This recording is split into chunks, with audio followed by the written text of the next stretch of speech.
pour la santé, votre rendez-vous médical tous les matins, tous les jours avec Serge Rafal. Bonjour Serge. Bonjour Ilana. Et on est toujours heureux de vous retrouver. Et en cette rentrée 2022, eh bien, vous souhaitiez, Serge, faire le point sur une épidémie émergente qui s'est développée cet été et qui inquiète vivement la communauté scientifique internationale. C'est la variole du singe. Elle a d'ailleurs été qualifiée au début du mois d'août par l'OMS d'urgence de santé publique, ce qui a déclenché le niveau d'alerte maximale.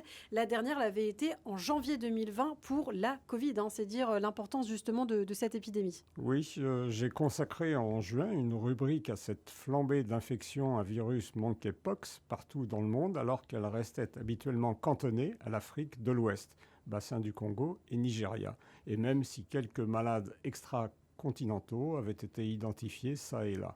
L'épidémie a disséminé partout dans le monde, touchant assez rapidement plus de 35 000 personnes dans 74 pays et entraînant plusieurs dizaines de décès.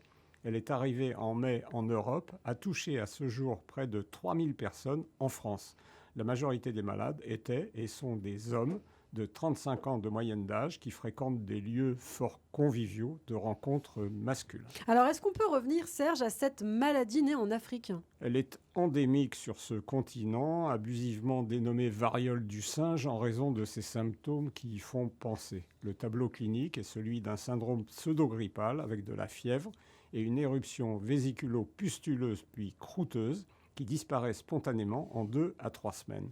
L'homme, principalement dans les zones forestières, se contamine dans 2 tiers des cas au contact de rongeurs ou de singes infectés, les principaux réservoirs de la maladie. Et dans 1 tiers des cas, cette contamination est interhumaine. Les enfants sont d'ailleurs volontiers touchés. La mortalité est faible, entre 1 et 10%, liée généralement à une surinfection bactérienne lorsque la prise en charge est tardive dans des zones difficiles d'accès.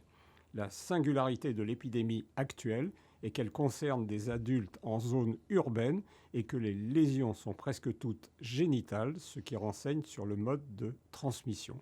La contamination, d'après une grande revue, le New England Journal of Medicine, se ferait dans 95% des cas lors d'un rapport sexuel. Le nombre de partenaires accroît évidemment le risque. Alors, qu'est-ce qui fait l'inquiétude des pouvoirs publics aujourd'hui et de l'Organisation mondiale de la santé ? Le parallèle avec le VIH, bien sûr, et aussi parce qu'on pense que le virus pourrait avoir muté, ce qui faciliterait sa propagation interhumaine. Et une question, loin d'être anecdotique, se pose. L'homme peut-il transmettre en retour aux animaux qui deviendraient alors des réservoirs potentiellement dangereux de contamination ? On a récemment décrit à Paris la transmission du virus d'un couple d'hommes à leur lévrier, mais sans qu'ils développent la maladie. Et enfin, on ignore actuellement si des personnes infectées mais asymptomatiques peuvent néanmoins transmettre la maladie. De nombreuses recherches entreprises partout dans le monde devraient très vite nous éclairer et, souhaitons-le, nous rassurer. On l'espère. On a beaucoup parlé de la vaccination aussi. Oui, le vaccin contre la variole n'est pas spécifique de celle du singe, mais il pourrait conférer un certain niveau de protection. Des polémiques ont eu lieu à propos des difficultés pour se faire vacciner en France, ce qui a également été le cas à New York, épicentre de l'épidémie, où on a reproché aux autorités un manque d'anticipation, une lourdeur administrative et l'absence de doses suffisantes, ce qui nous rappelle quand même beaucoup de choses. Bon alors, et chez nous, comment ça se passe, la variole du singe ? La machine s'est fort heureusement mise en marche malgré les vacances, puisque plus de 50 000 personnes sont à présent vaccinées sur un total de 250 000 estimés à risque.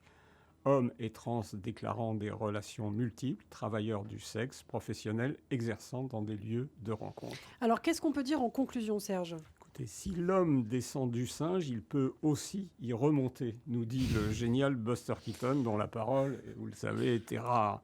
Espérons que cette épidémie de variole simiesque fera de même et n'empruntera pas les chemins du VIH, auquel elle peut, par certains points, faire penser. Ça devrait, je pense, être le cas. Eh bien, merci beaucoup Serge Rafal, le docteur de Radiologie. Une chronique à retrouver en podcast sur notre site internet radiologie.fr.